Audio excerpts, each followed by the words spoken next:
Hello and welcome to an all-new episode of Anime Brain Freeze. We are your devilishly dazzling hosts. I am John. And I'm CC, and when there's just too much cool anime to watch, we got you covered. Today we have a show filled with drastic temperature changes and big emotions for you, as we travel from hell to the South Pole and back again. First I will take a look at the Netflix-produced hit series Devilman Crybaby, then John will talk about the Arctic adventures of the girls from A Place Further Than the Universe. Finally, we will discuss the newest iteration in the Garo franchise with Garo Vanishing Line. Hope you brought weatherproof clothing. We'll be right back.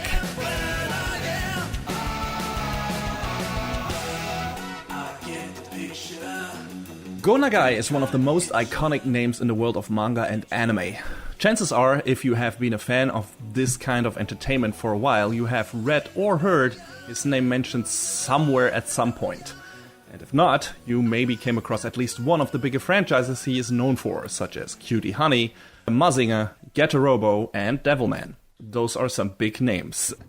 And as it is the 50th anniversary of the famous creator, it is a good year to be a Go Nagai anime fan. We got a new Mazinger movie with Mazinger Z Infinity, a new Cutie Honey series called Cutie Universe, which is airing as we speak. And the Go Nagai thing that made the biggest waves in the anime community this year, at least up till now, is the new 10-episode Netflix series, Devilman Crybaby. So, what's the show about? Well, it starts out with two childhood friends, Akira and Ryo, who are wildly different from each other. Akira is an emotional, crybaby. Very empathetic, very caring, gets upset and tears up easily. Ryo, on the other hand, is cold, calculating, hyper-intelligent, and rational to the point of being a bit machine-like, to say the least. So after they spend their childhood together, they get separated for a while and then meet again in their high school years. When Akira is in the middle of defending his friend / maybe love interest Miki from a weird group of rappers / hoodlums, Ryo pops up out of nowhere and kind of steals him away, because he needs Akira's help to prove a theory. Because when studying overseas under a professor, Ryo became aware of the existence of so-called devils or demons who possess human beings and transform them into vile human-eating monsters. Usually that means the host gets taken over completely and nothing is left of their former self, but when Ryo tries to prove the existence of these devils on a grand scale at a weird drugs and sex orgy at a dance club, Akira gets possessed by the powerful devil Amon, manages to retain his human heart, and thus becomes something else entirely, a Devilman. Teaming up with Ryo, he now intends to root out the devils in hiding to protect humanity from them. However, Ryo's motives are not as pure as Akira wants to believe, and his former best friend will lead him on a path of death, destruction, and despair. So that is the basic story setup, and from there on out, the series kinda goes the Akira versus Demon of the Week route for a few episodes, and then turns into something entirely different. And to talk about that, I will have to go into spoiler territory. I'll try to be vague in regards to the details and how the show actually ends, but I need to be able to talk about some of the basic developments on the show, or we won't get anywhere. But before that, let's talk a bit about the staff. This show was directed by Masaka Yuasa, a name that doesn't necessarily come to mind first when you think of the original Devilman stuff, just in terms of style and design, because the original 70s manga and the 80s OVA, for example, have more of a hard-edged, high-octane shonen feel and design to them, kinda. Yuasa's work, on the other hand, has a very particular style that is kinda unlike a lot of your other standard anime design work. It's very flat, very high contrast colors. The animation is very loose and fluid. I don't want to call it cartoony because it often has a too abstract feel to call it that, but it's definitely different. You can look at trailers for Ping Pong, which is a series he did, or Mind Game, which is a movie he did, or Kaiba, to get an idea what I'm talking about. And I gotta say, I'm not really a fan of the design in his shows, in his work. Every time something made by him popped up on my radar, like Ping Pong, for example, because I like sports anime, so I was like, hey, what's this? I looked at it and it was like, this is not really what I'm looking for in anime design-wise. It looks interesting and different, but it's not really my thing. I'd say in terms of not being your typical anime stuff, in terms of designs, it's up there with Pop Team Epic for this season, in terms of, not being what you usually get in your typical anime season. So it shook things up a little. I guess that's a good thing, right? I mean, all for diversity and everything, even if that particular style is not necessarily to your liking. Now, I checked Crybaby out nonetheless, even though, like I said, I'm not too fond of Yuasa's style, because I heard good things from people I trust after the first couple of episodes, and it definitely looks like a Yuasa show. I can say that for certain. The characters have this kind of rough drawing, rough edge, noodly look to them. Color work and animation quality is exactly what I expected it to be. Fluid, loose, but, kind of flat. High contrast colors and kind of, flat drawings. And it took me a while to get into it, but after a while I started to really dig it. The faces, for example, are really expressive. The fluid animation lends itself very well to crazy action scenes. The demons are half super grotesque / horrifying and half wacky and funny in terms of how weird their designs can get. Some really out there stuff. Even going down to just being like blobs of color with teeth. But if you can stand certain scenes to be more of a clash of, weird colors than actual crystal clear designs, you will probably not be happy with how this show looks, just in general. I thought ultimately the designs work really well for such a visceral and emotionally loaded show. But, it comes down to how, what you expect from your anime and how well you can adapt to such a different style. But yeah, speaking of a visceral show, if you're more of a squeamish person when it comes to violence and gore, do not watch this. Like, not even the first episode. This is one, and that goes directly out to you, John. I mean, you have been toughened up with JoJo's and everything, but this is a different league.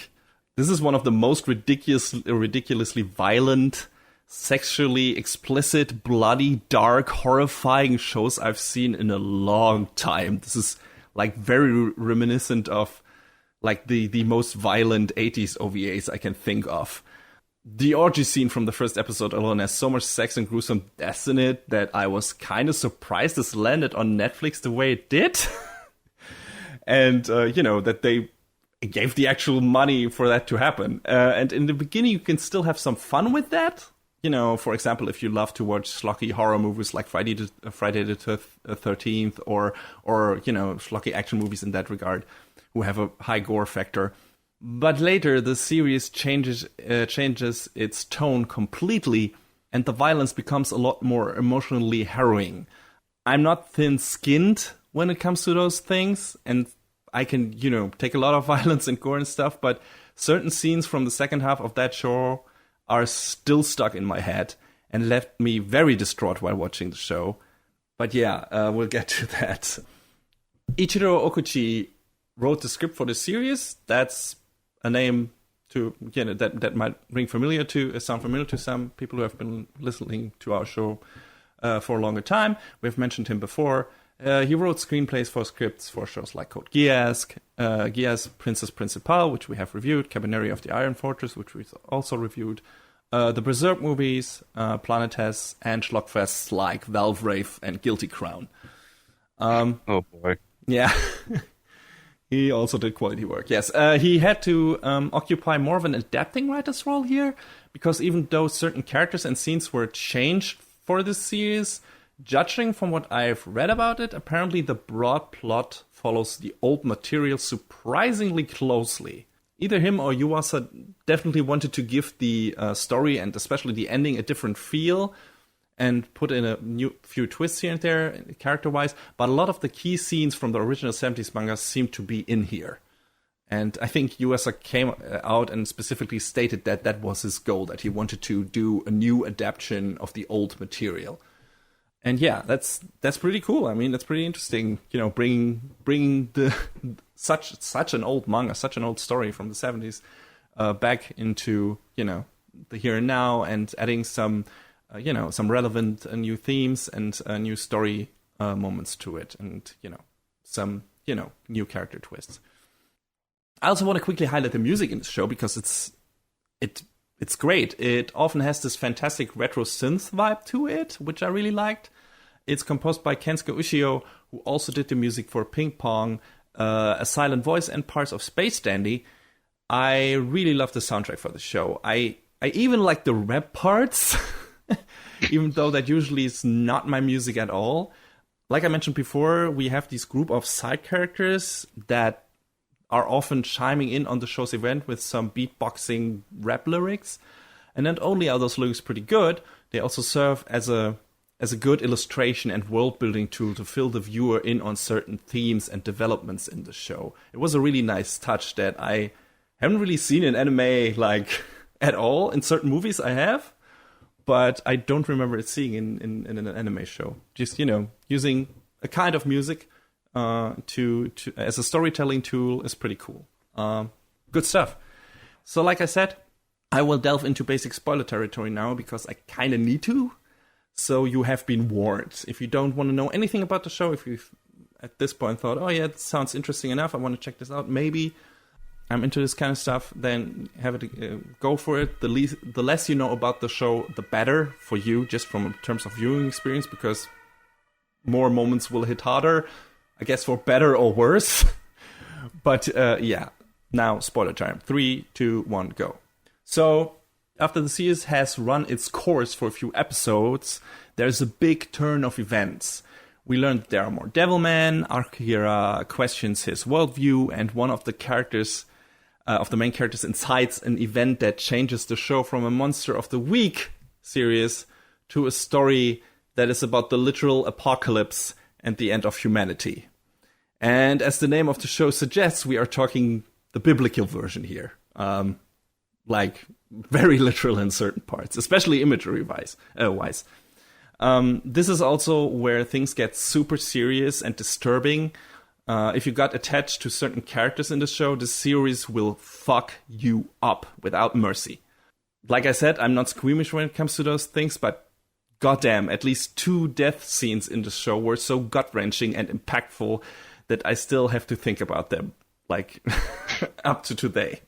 It's heavy stuff. Not only, because they are so gruesome and so violent, but also tonally and, just what it means in terms of the story and how they're staged and what it means in the, broader sense what the show is talking about in terms of humanity and the human nature and everything. And it's just all really, it feels really bad.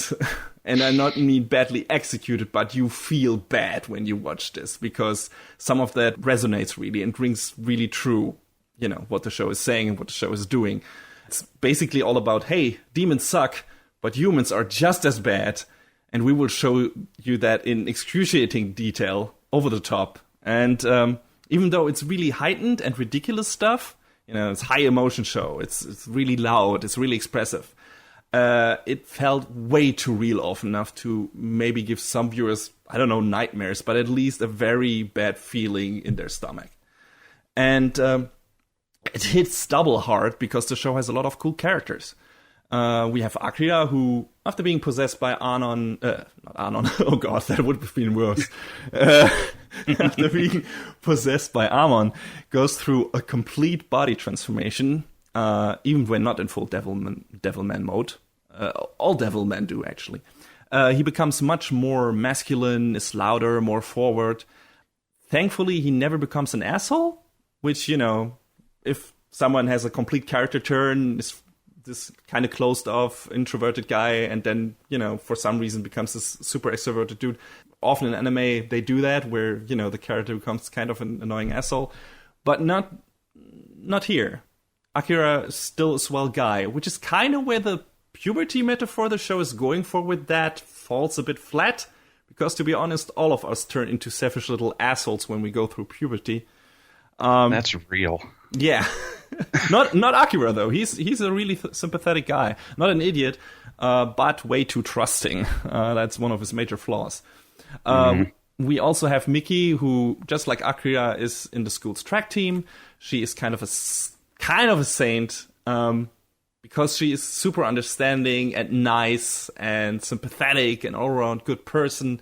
Again, just like Akira, a bit too naive, especially when it comes to her fellow human beings. We have Miko, who's also on the track team and an admirer of Miki, and who plays an important role in the later part of the show. All cool characters, and a lot more in that cast that you can get attached to. And, once certain ones leave the show, that is, all the more harrowing. And yeah, as you might have noticed, running is actually a big theme in this show. It's like this thread woven through the narrative and imagery and emotional key points of this show. The important characters being on the track team together, and one of the key turning points of the show is centered around a relay race. There's an emotionally harrowing moment connected to that theme, with characters literally running for their lives. And also the Devilman characters have this super weird animalistic running style that, gave me a laugh the first time I saw it. But it makes sense, just in how they wanted to portray how different the Devilman are from, normal human society, and what that stands for. You can dig deep into that stuff. Not too deep, naturally, but, there are a lot of interesting, themes and metaphors in this show that you can sink your teeth into. And yeah, many cool characters, like I said, and it was hard to see all those characters' lives turn to a giant pile of shit. And even though at the ending they leave you maybe like the smallest glimmer of a hopeful note, considering the development of one of the characters, but I would also understand if you don't see it that way, because often this series feels like tragedy porn. Like there are a lot of bad things happening, and there are a lot of bad feelings thrown around. And if you can't deal with that, if you get upset easily by those kind of things, when shit gets too real, literally, even in such a fantastical setting, then you might not like the show, and you might not get through it. It's all just so fucking sad. That's what it comes down to. It's really, really sad stuff. I mean, I like the ending in itself because it had some weirdly strong parallels to a Stephen King story I really, really adore. But even that one felt a lot more hopeful, which is saying a lot for people who know that story. And I don't know if I ever want to watch this series again. But that's how I'm feeling right now. I might turn around on it any day, because in fact I have changed my mind several times after finishing the show. So who knows what my final opinion on it will be, if I'll ever have one. Currently, I'm really ambivalent about it, because I'm like, there was enough in that show that I liked for something, for something I expected to be just a schlocky, hyper-violent action show. The series is very rich in themes and metaphors for rather substantial stuff. I like many of the characters, which made it, of course, even harder to see those not make it, or at least some of them. I like the music. I ended up liking certain parts of the design and animation more than I expected. There's a lot of good stuff in that show. It's a heartfelt plea for empathy, for love, and against all manners of xenophobia. And that plea really hits home in a lot of its key moments. And I really liked that. I thought there was gripping, there was, like I said, substantial, and really had some important things to say. But on the other hand, it's often the opposite of a pleasant watch.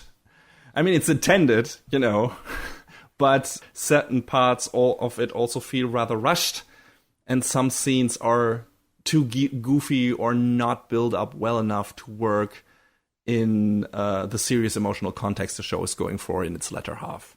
But yeah, if you're not faint of heart and you're interested in a series that will probably give you a lot of food for thought, good and bad, and something that looks completely different from most of the stuff out there in anime TV land, might want to check this out. Just be warned, you will not be in a happy place after watching this show.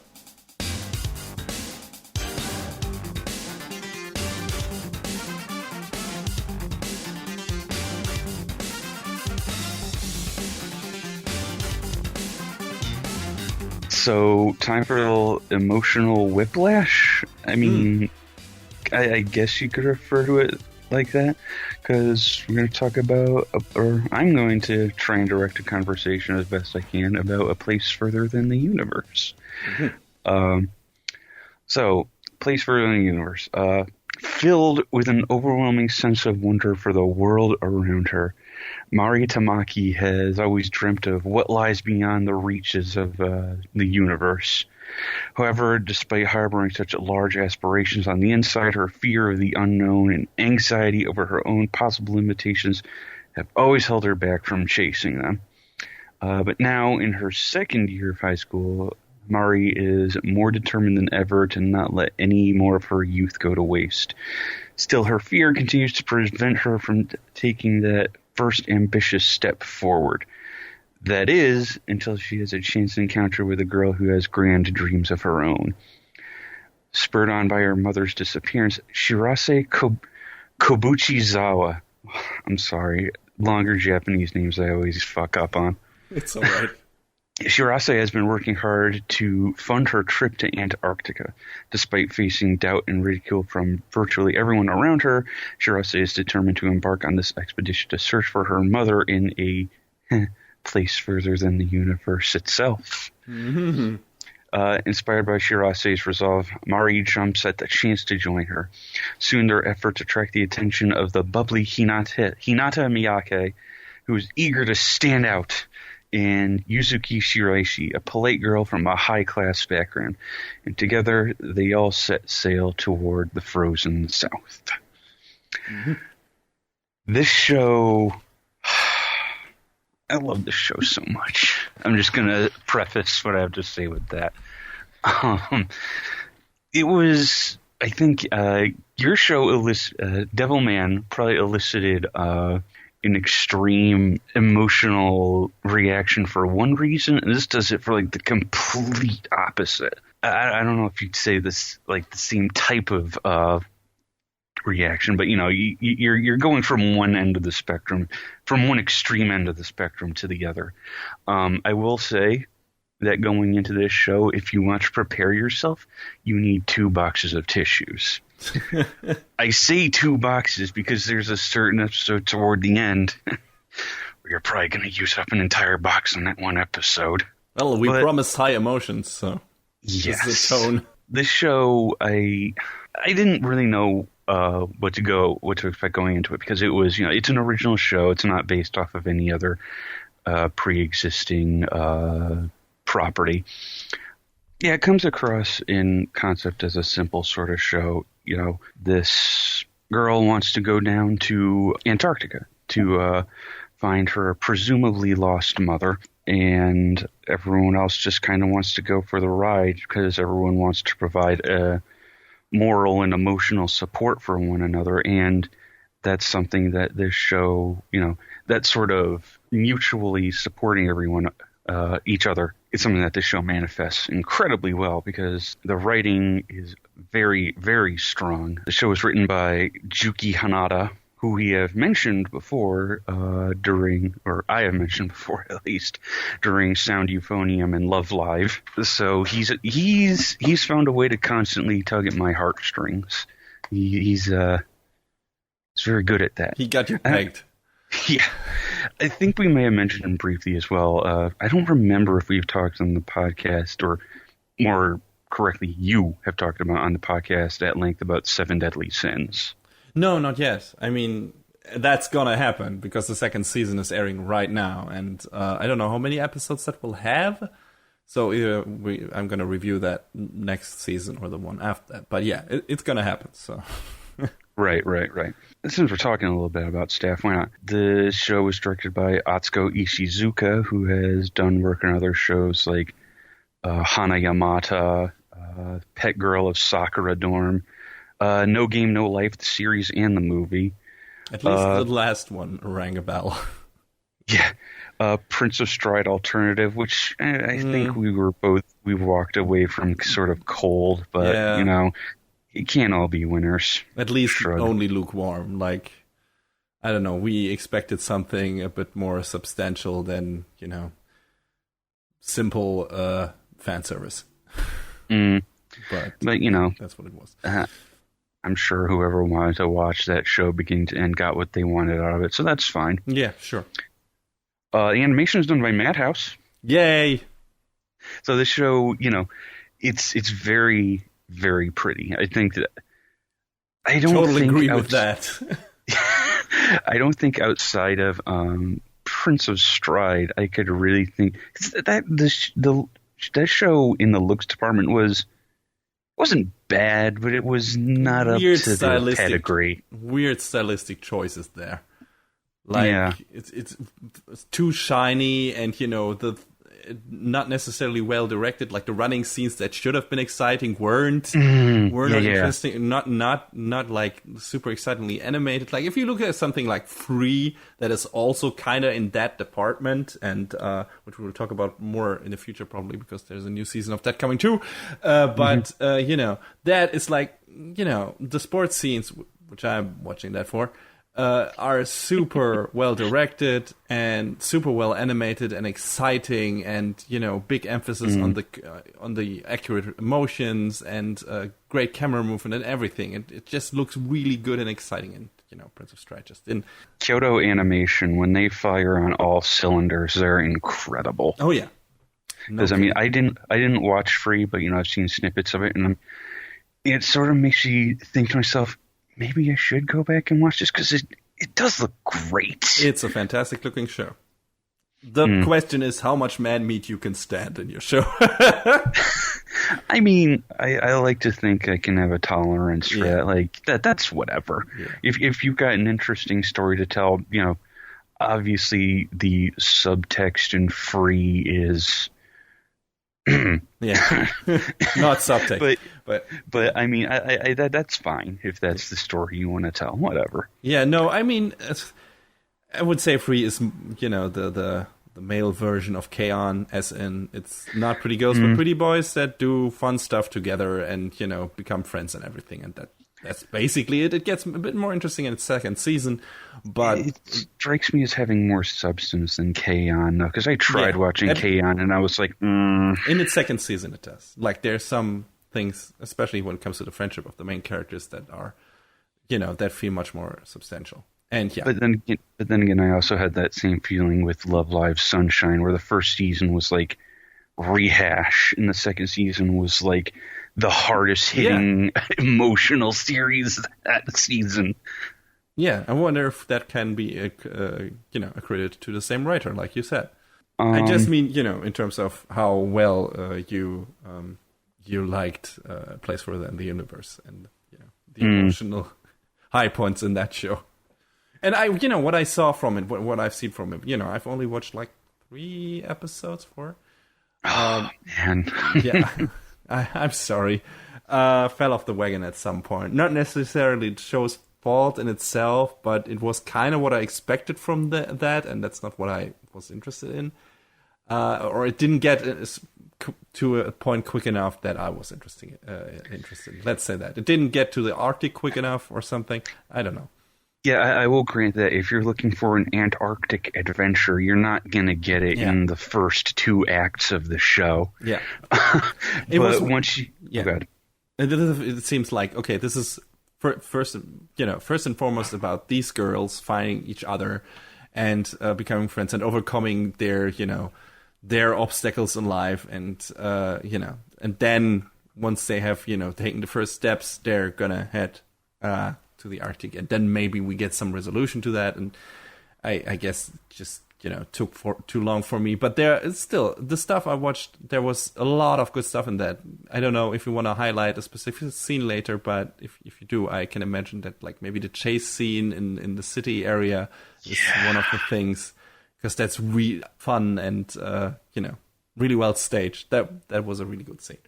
Everything about that chase scene was incredible. I wasn't expecting that to happen. And then when I'm watching it, I was like, holy, this is amazing. Of course it's amazing. It's Madhouse. Throwing themselves full on at this source material. And it was super good. And I don't know if I could pick out... Well, I think my one favorite scene is spoilers from the second to last episode, and I don't want to give that away because me explaining what the scene is about would not in any capacity do it justice. Yeah. It needs to be, you need to not know what's going to happen. You need to go in fresh, and you can't prepare yourself for it. Which I feel like is sort of, there was a show a few years back called Plastic Memories. Yeah, we talked about that before. Yes, and I believe I've said, I know exactly how this is going to end. I'm going to be ready for it. I was not ready for it. This is sort of the same sort of deal, without saying too much, but it definitely bears watching and experiencing, because, like I said, the journey of them going there, of finally convincing the other people on the expedition to let the girls go with them.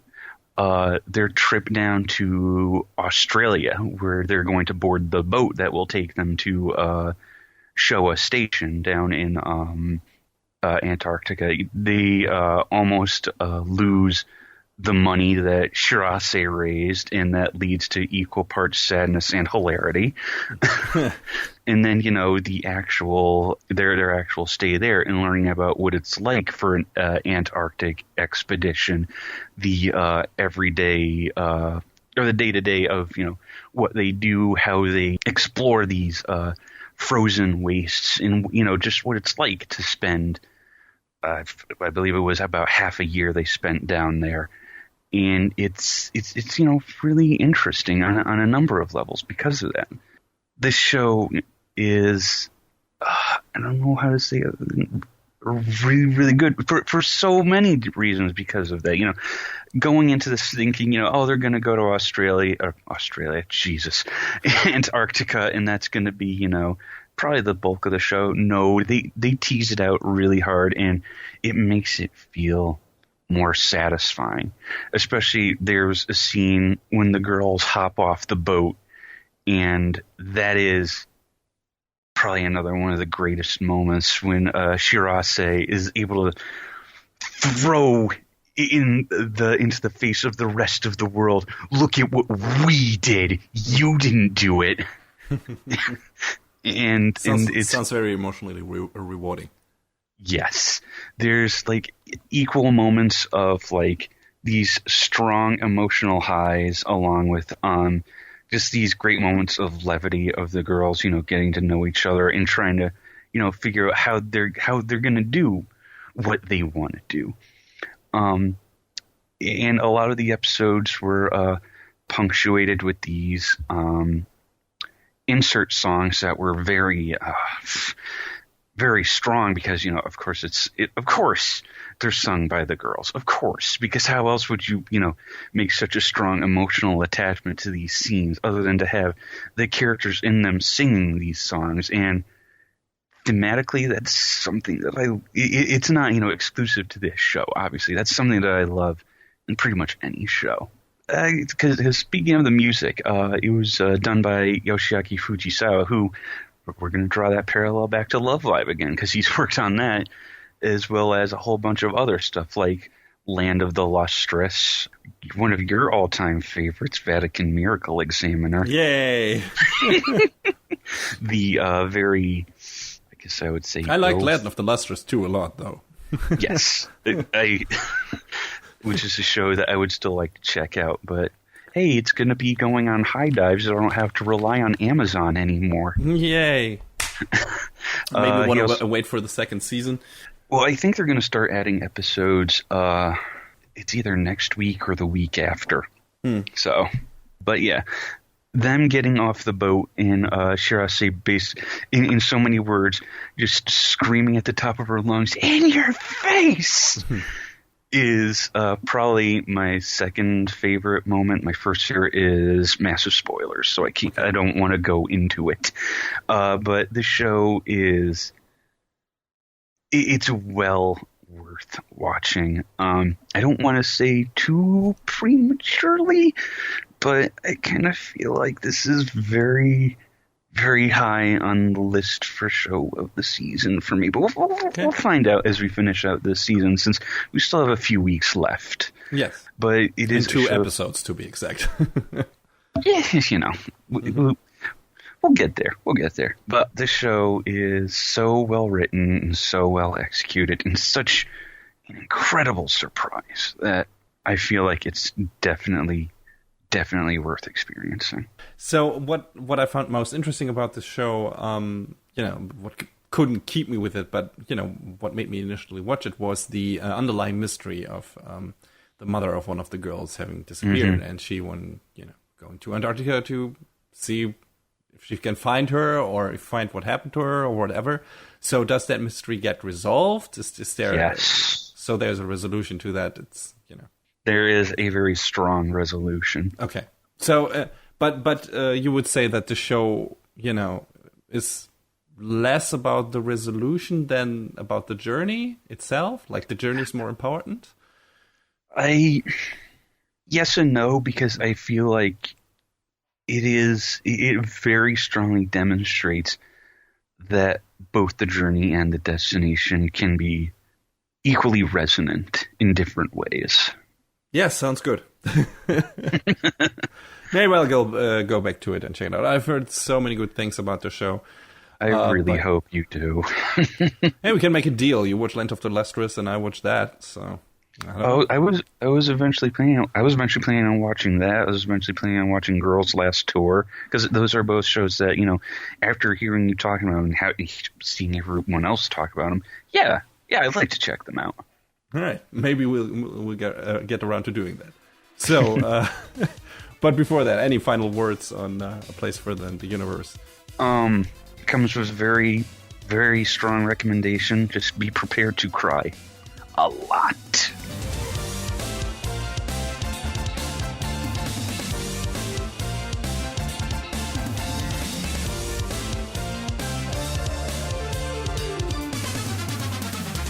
And now for something completely different. People with superpowers fighting demons that possess human beings. Wait, why does that sound familiar? All right. However, the last series we will talk about today, Garo Vanishing Line, might have some basic commonalities with Devilman and probably was inspired by it. What wasn't? Hideaki Anno, for example, has stated multiple times that Devilman was hugely influential on his ideas for Neon Genesis Evangelion. But in terms of tone, design, and execution, Vanishing Line is completely different from Devilman Crybaby. So we have at least some variety in this show. Not counting A Place Further in the Universe, that's, on the complete other spectrum of emotions here. And, interest and everything. And brings you at a much... lets you be at a much happier place than the first show we talked about. So, even though A Place Further in the Universe will make you cry, you'll feel a lot better after. Yeah. So whiplash, like I said, from hell to the Arctic and back again to hell, kinda. But like I said, Garo, different tone. I guess the most interesting about Garo the franchise is that it did not start out as either a manga, an anime, or a light novel, which is, are the most current sources of anime stuff we're watching. The first Garo series was originally a tokusatsu show. For people who are not familiar with Japanese TV, beyond its animated output, tokusatsu originally referred to live-action films or TV series with heavy use of special effects. Subgenres of these are that you maybe have heard of before are, for example, kaiju movies like Godzilla, the Super Sentai series that eventually made it to the West in the form of Power Rangers, or other superhero shows like Ultraman, Kamen Rider, also known over here as Masked Rider, and of course Garo.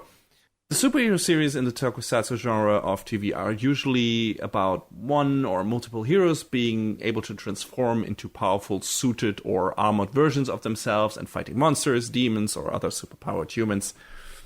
And yeah, I've watched quite a lot of tokusatsu stuff over the years. As a kid, I watched I think that was part of the metal hero genre. It's called Winspector. I really like that show.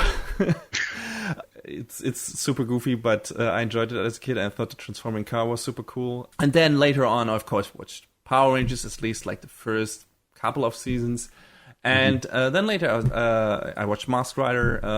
Later I checked the original Kamen Rider, some series here and there like Kamen Rider Vice, Kamen Kabuto, and Gaim, which was probably the best one I've seen, despite its stupid fruit armor gimmick. But that was written by Gen Urobuchi and had a really cool story. Also, Kamen Rider Double is really good. So yeah, lots of fun superhero stuff in that genre. Yeah, your experience with that sort of stuff vastly outpaces mine, because I watched a bit of Power Rangers when I was a kid. Not super religiously like some of the people I knew.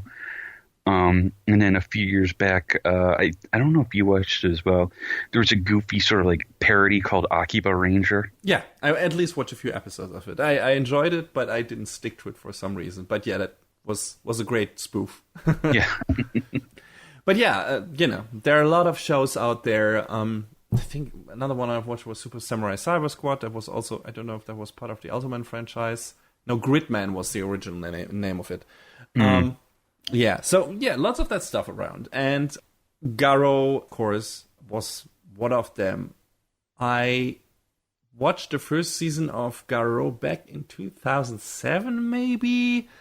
It started in 2005, but I think I watched it sometime after it had already wrapped up.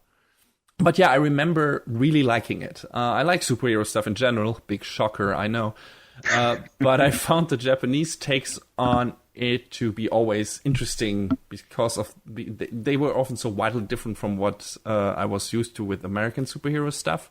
Same counts for My Hero Academia. This is one of the reasons I adore that show, among many others. But even in the tokusatsu genre, Garo felt like something special back when I watched it, because it had a much more dark, mature tone to it than Kamen Rider or the Super Sentai stuff had. And the story is about an order of magic knights called Makai Knights, and snuffing out demons that possess humans and sending them back to hell, basically. The first series put a strong emphasis on its horror motif. Hell, the demons in the franchise are even called horrors. It was about temptation, greed, weakness of the human soul, because horrors are kind of like vampires. They can eat you, but they can't just take you over without you letting them in first. And they achieve that goal by tempting people to have who have suffered or are greedy or are flawed in some kind of other way, and promise them to grant them their deepest wish if they bond with them. Of course, this is all a trick, because once they take you over, nothing is left but the horror itself. But yeah, the show was pretty rad. It had some nudities, which was pretty unusual for the tokusatsu stuff I watched until then. It had some gruesome deaths, great, well-directed fight scenes, a good cast. It was cool stuff, and I remember liking the ending of the series a lot as well. Yes, when the heroes donned their magic golden wolf armor, the show switched to CG that was dated even back then. And that would probably give me eye herpes if I watched it today. But the rest of the show was strong enough to make up for its few shortcomings. And it was a success. So it got a lot of sequels and spin-offs, which I have watched only a few of. But at least one of those I really liked as well, because it featured one of the coolest side characters from the first series in a leading role. But yeah. And then we finally got an anime spin-off in 2014, almost 10 years after the original series aired. And it was also great. It had a really cool look to it, a cool medieval fantasy setting, great characters. I really liked the first Garo anime. And in 2015, we already got a new anime series, Garo Crimson Moon, set in feudal Japan this time. And I couldn't get into that one. I didn't like the character designs. I don't know if you've seen that.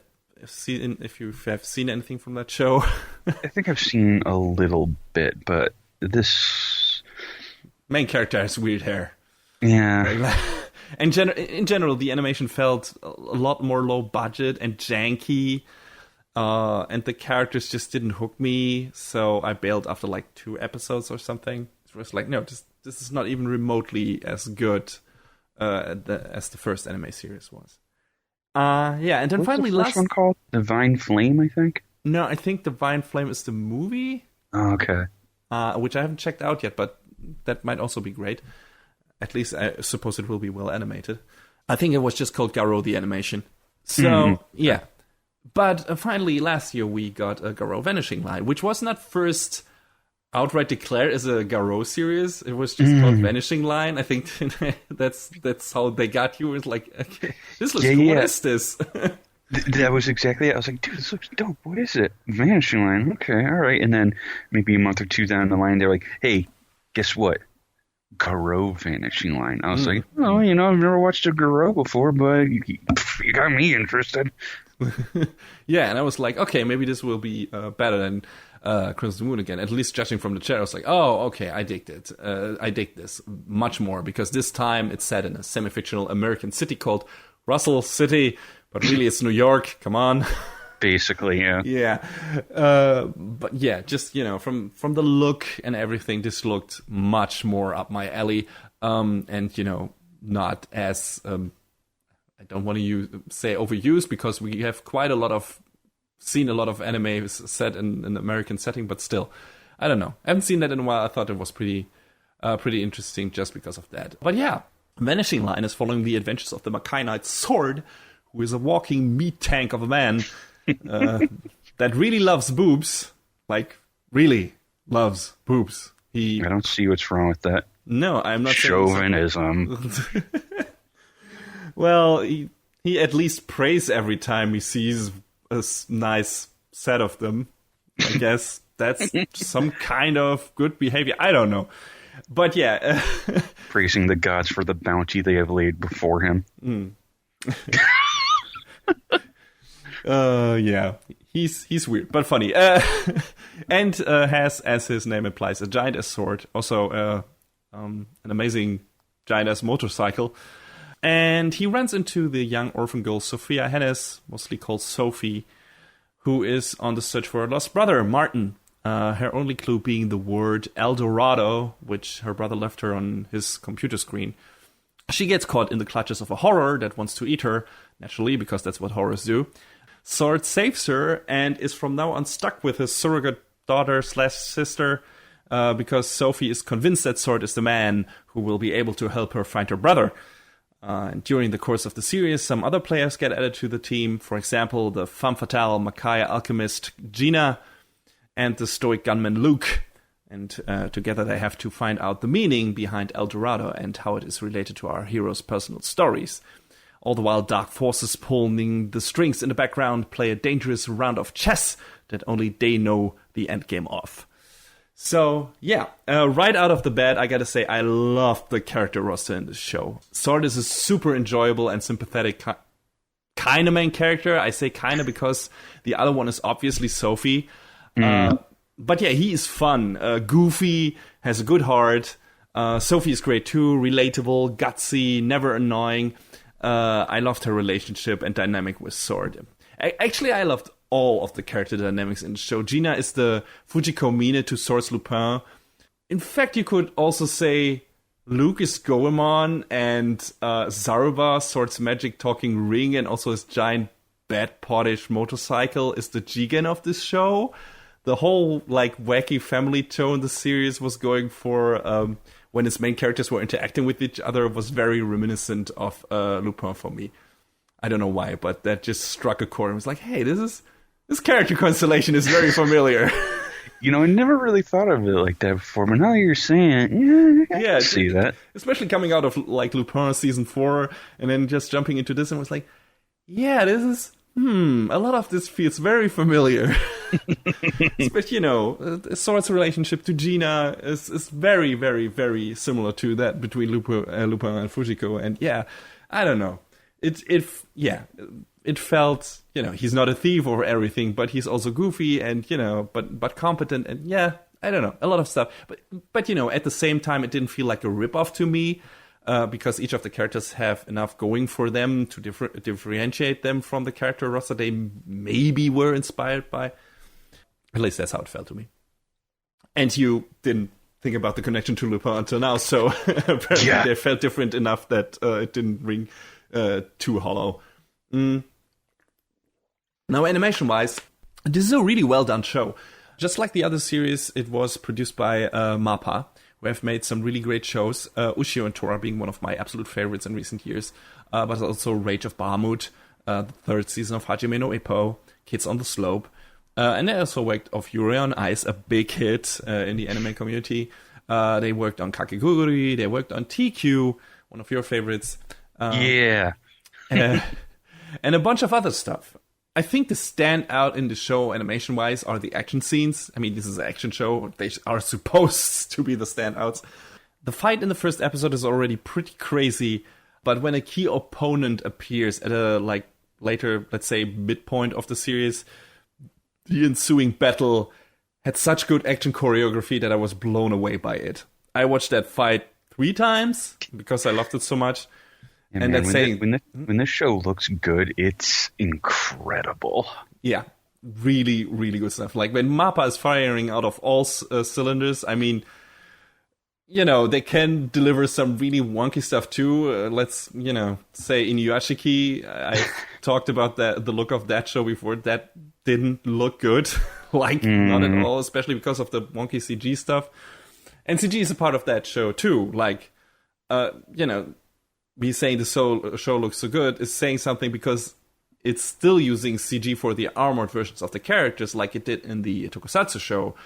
And there are definitely some parts where more easily distinguishable armor designs would have helped to understand what exactly is going on in the fights, because they get so crazy at times that they're a bit hard to follow, but because you can't necessarily make out what part of the armor you're looking at in certain small scenes.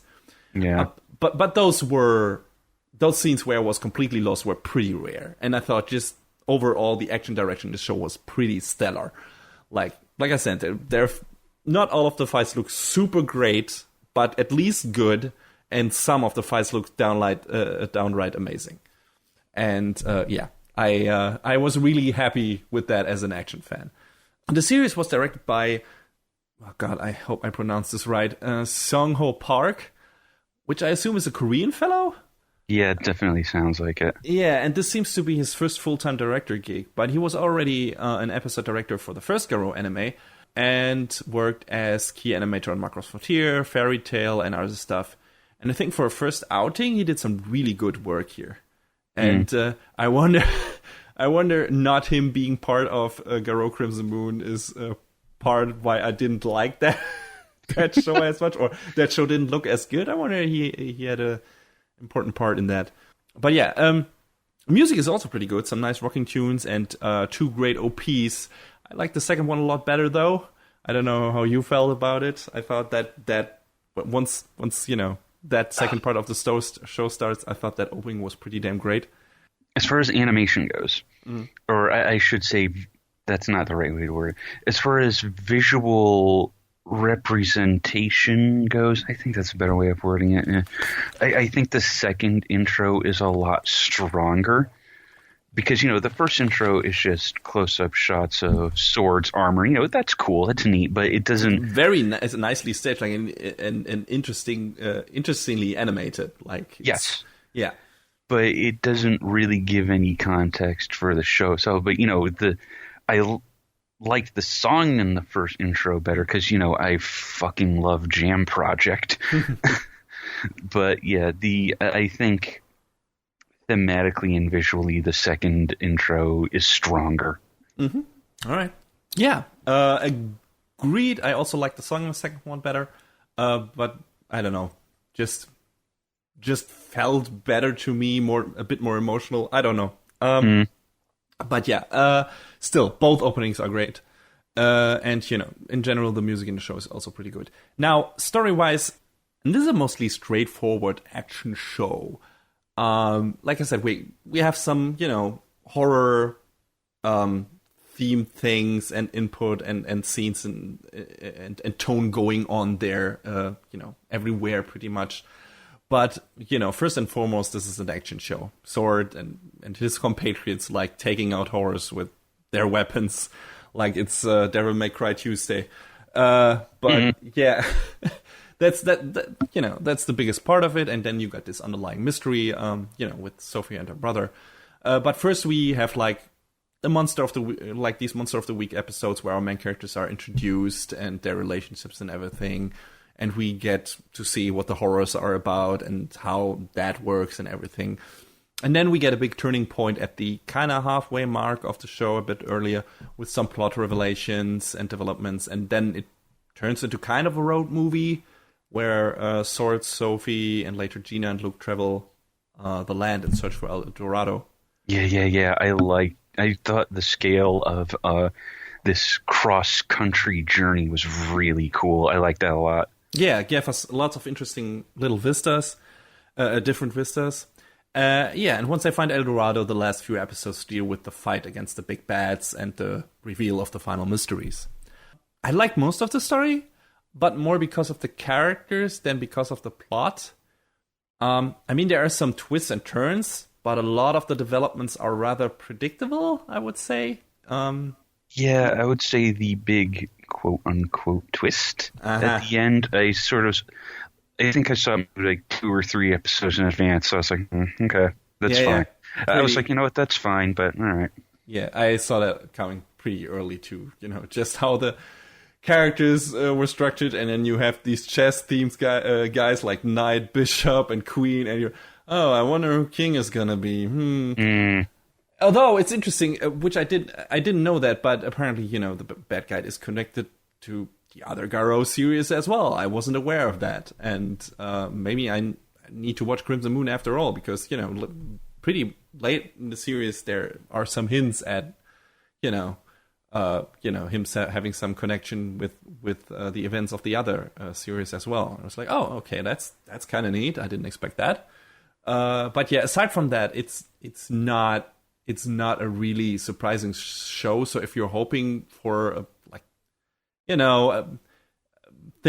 tale of twists and turns with fresh ideas and underused themes, this is not really that. This show is fun because of its action scenes and its character dynamics, and it's, like I said, not super surprising but well-structured plot, and which is not to say that I hated the story. It's just not super interesting. I won't say it's by the numbers, but it's run of the mill. Yeah, it feels like, okay, I have seen this before. I can guess where this is going.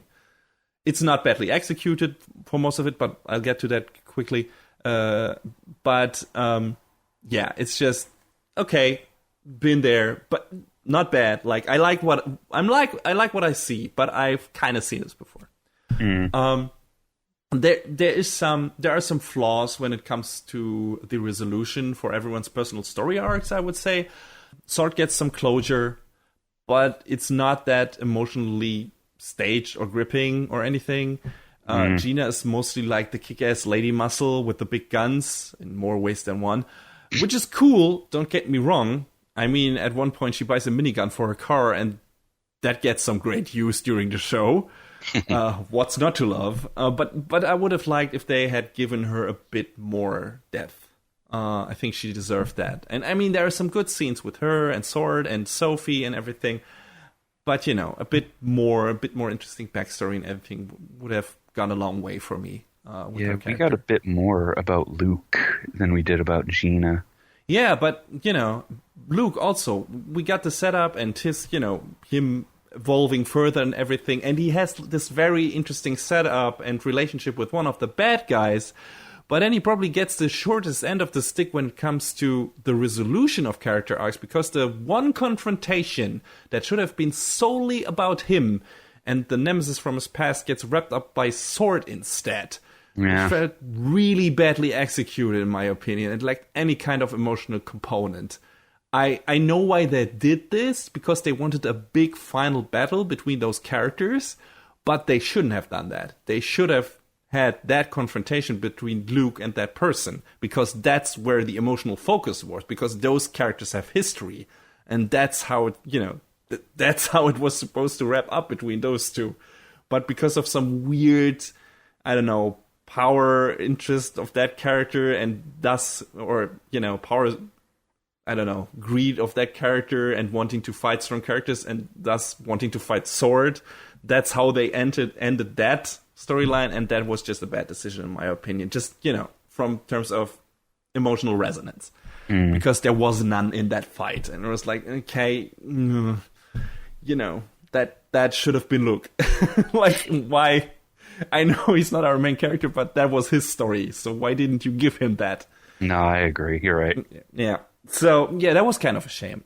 But the most interesting arc is definitely Sophie's. Especially later in the show, she becomes the factual main character, more so than Sword, even though he has a personal stake in the final battle as well.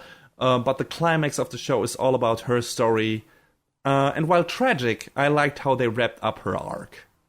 If they had ended one episode earlier than they did, I would have left the show unsatisfied, but we get a really neat epilogue that also ends in the most perfect encapsulation of Sword's character that I can think of. Yeah. Like, laughing your ass off is not the worst way to wrap up a show, I would say. And I did. There was a perfect moment and a perfect way to end this show, and left me really happy. So, yeah, I was sad at some point in the show, and I was really angry, I think, at the end of the penultimate episode, because I thought they would end it a certain way, and I was like, no, don't do that, no, there's, you did so much good stuff with those characters, don't waste this, and I was very happy they didn't go that route, and turned it around again, and I was like, oh yes, good. And I was really, really, really happy. So it was like a roller coaster ride of emotions there for me. But yeah, it ended on a really good note. I feel like it sort of left a weird unanswered question without saying too much about it. But whatever, it's fine. We can talk about that after the show. I wonder what it is. I felt like there were not that many open questions, or I can't think of any, but we'll see. And maybe we'll get another season. I mean, if we get another Garo series, it will probably be a new setting again, because that's, how they've done the series until now. Yeah, I don't mean like an overarching plot thread, okay. But we'll talk about it. All right. Yeah, but, maybe we'll see a movie with those characters again, like they did for the first series. I think Vanishing Line was a success. That'd be cool. I've seen mostly positive comments for this show. Mm-hmm. But yeah, probably the next thing we see if we see another Garo anime, will be a new cast of characters, because that's how they've done it until now. Every series has a new cast. So I didn't know. I looked it up because I was curious that apparently Zaruba is like a recurring object / character throughout a lot of the Garo franchise. Every Makai Knight has basically a Zaruba, a ring with that name. I don't know if it's all supposed to be the same, or if it's just the name of the item. I'm not sure. But I think they're named Zaruba in every series. There's also a Silver Knight, and I think his ring was named Shirwa, but I'm not sure. But yeah, just, the talking ring is basically like the body of the main character, and they, talk to each other and everything. But yeah, definitely, you're right, recurring character. And also source of fun. I think it was a a fun character in the show. Not really developed or anything, but, had some interesting scenes with Sophie, and you could feel that Tim and Sword had some history together. Like I said, it feels kind of like the Lupin-Jigen dynamic again, with that weird connection. But yeah, this is a really solid action show with mostly decent pacing. Some of the road movie part episodes of the series maybe drag a bit, because we return to the Monster of the Week format after, we get some wild developments and everything, and then it's like, okay, back to this again for a while. And I felt like they were stretching the story out a bit in certain parts to get to 24 episodes. Yeah. But it's not super noticeable. It doesn't get bothersome or everything. It's just to show it in some episodes, like, okay, this feels a bit slow. Maybe get to the next thing. But there's still some great character bits in those episodes. For example, Sword's method to save Pedro in that one episode was amazing. Yeah. I almost fell off the couch when I watched that scene. There's some good comedy in this show. But yeah, solid series with a great cast, some downright amazing fights, a decent, albeit not super surprising story, a few hiccups here and there. But if you're in the mood for some fantasy action, battling demons in a fictional American setting, give it a go. I think you will have a good time. Definitely. I mean, this is my first outing with Garo, and I'd be willing to take a look at some of the older stuff and, look forward to whatever else is on offer. Me too. I hope we get some new good Garo stuff soon.